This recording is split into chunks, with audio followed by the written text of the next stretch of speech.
Buenos días, que el Señor les bendiga. Hoy, en medio de esta cuarentena, queremos platicar un poquito de lo que es Domingo de Ramos. Es un día de fiesta, es un día de mucha alegría para nosotros, independientemente de dónde te encuentres. ¿Por qué les digo esto? Porque la Semana Santa, que inicia a partir del Domingo de Ramos, es un día de fiesta que nosotros vivimos dentro de nuestro corazón. Es un día de agradecimiento. Es un día de festejar que Jesús vino por nosotros y se presenta ahorita a Jerusalén a morir por nosotros. Pero el Domingo de Ramos lo podemos ver desde varios puntos de vista. Y eso es lo que vamos a hacer para poder entender nosotros muy bien lo que el Domingo de Ramos significa y fue en su momento. Los judíos, que es el primer grupo que vamos a ver, ellos asistían en grandes caravanas a Jerusalén. Jerusalén se llenó de judíos por una sencilla razón. Ellos se aprestaban a celebrar la Pascua. ¿Qué es la Pascua? La Pascua es el recordatorio, ¿se recuerdan ustedes la cena pascual, el Jueves Santo que ellos celebraban? Era el recordatorio de la liberación que Dios hizo por medio de Moisés. Eso es bien importante. Ellos eran un pueblo oprimido, un pueblo desesperado, un pueblo que sufría mucho durante 400 años.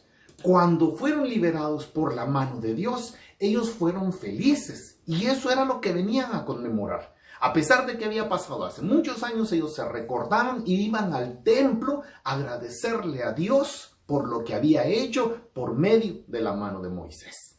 Por eso era que había muchos judíos en ese tiempo. Pero vamos a ver también otro punto de vista, el de los discípulos. Los discípulos, los apóstoles, que eran los que acompañaban a Jesús. La mayoría de ellos, y digo la mayoría y no todos, porque ahí se recuerdan ustedes que algunos que estaban alrededor de Jesús, según la palabra de Dios, todavía dudaban. Ellos, en su mayoría, como les decía, creían que Jesús realmente era el Mesías.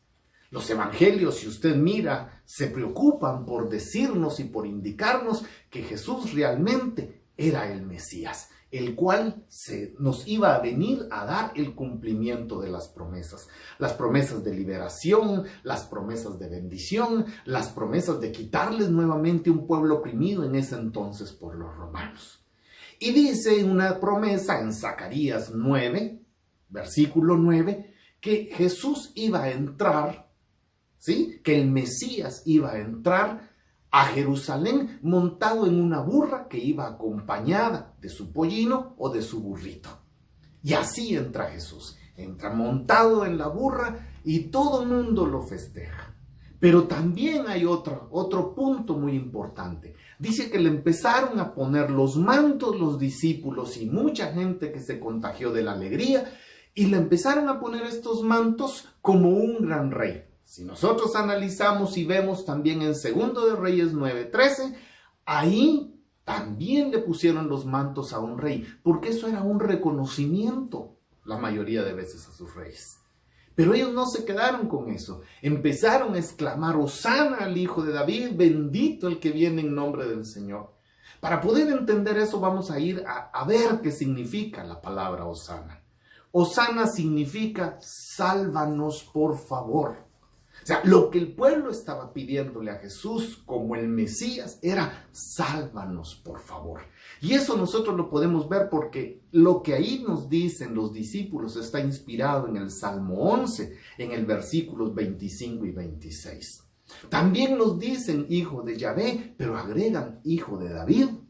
Y si nosotros nos recordamos, David fue el gran guerrero que fue a todos los pueblos que rodeaban a Israel en ese entonces y a todos los derrotó.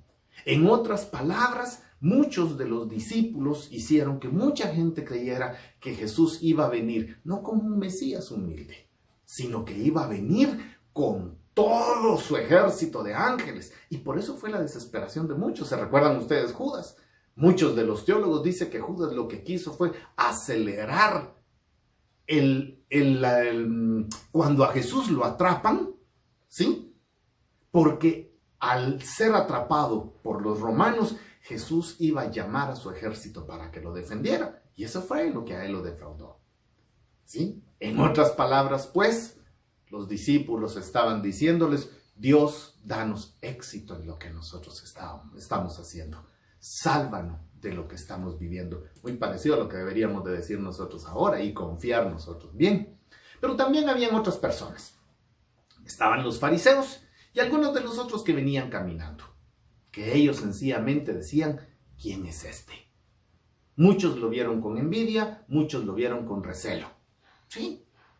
Y por otro lado, el último, pero no por eso menos importante, tenemos a Jesús. Jesús es la entrada a Jerusalén, la entrada al final de su vida pública, el inicio de su última semana. Él sabía que iba a morir en esa semana, caminando hacia su muerte, pero sabía que no iba a ser en vano. Venía a liberarnos a todos nosotros del pecado que nosotros estábamos teniendo, de la esclavitud del pecado. Venía a darnos el acceso a la vida eterna. Acompañemos a Jesús en esta semana, pues, en esos momentos difíciles para Él, pero han de haber sido muy gratificantes. Saber que Él podía dar su vida para que nosotros tuviéramos la vida eterna, ha de haber sido muy importante para Él. Y hoy puedo decirle yo, gracias a eso, nosotros tenemos la esperanza de que cuando muramos no nos vamos a ir a un lugar desconocido, sino que nos vamos a ir al cielo a compartir con Él esa vida eterna. La emoción en muchos de los corazones que recibieron el mensaje en ese Domingo de Ramos duró muy poco, porque siempre se quedó en la mente, nunca bajó al corazón. El mensaje de hoy quiero yo que vaya más allá de su mente, quiero que le llegue al corazón. Por eso le digo, no importa si usted tuvo un ramo o no tuvo ramo, adorne su casa con lo que usted pueda y con lo que usted quiera. Pero nunca se le olvide que el agradecimiento debe ser de corazón a Jesús, que hoy entró sabiendo que iba a morir por nosotros. Que hoy llegó a nuestra vida, Él diciéndonos, aquí estoy yo. Y no somos quien nosotros para imponerle nuestras peticiones. Por supuesto, en estos momentos difíciles le estamos pidiendo que nos ayude. Pero también cuidémonos, no salgamos de casa, respetemos lo que nos dicen las autoridades, esforcémonos por eso. Incluso Monseñor Raúl Martínez pide a todos los sacerdotes que se esfuercen por celebrarlo sin demás personas. No es necesario. Lo que sí es necesario es que bendigan algunos ramos para que se conserven para el otro miércoles de ceniza. ¿Por qué miércoles de ceniza se queman los ramos? Vamos a aprovechar para indicarles esto, porque eso nos va a recordar y nos va a unir con la entrada triunfal de Jesús a Jerusalén, recordándonos que en ese momento Él se acerca a la pasión, muerte y resurrección. Nosotros pues de esta manera hoy celebramos la entrada triunfal de Jesús. Y sería precioso que nosotros hoy pudiéramos celebrar la entrada triunfal de Jesús nuevamente a nuestro corazón. Apartémonos en esta semana de las críticas.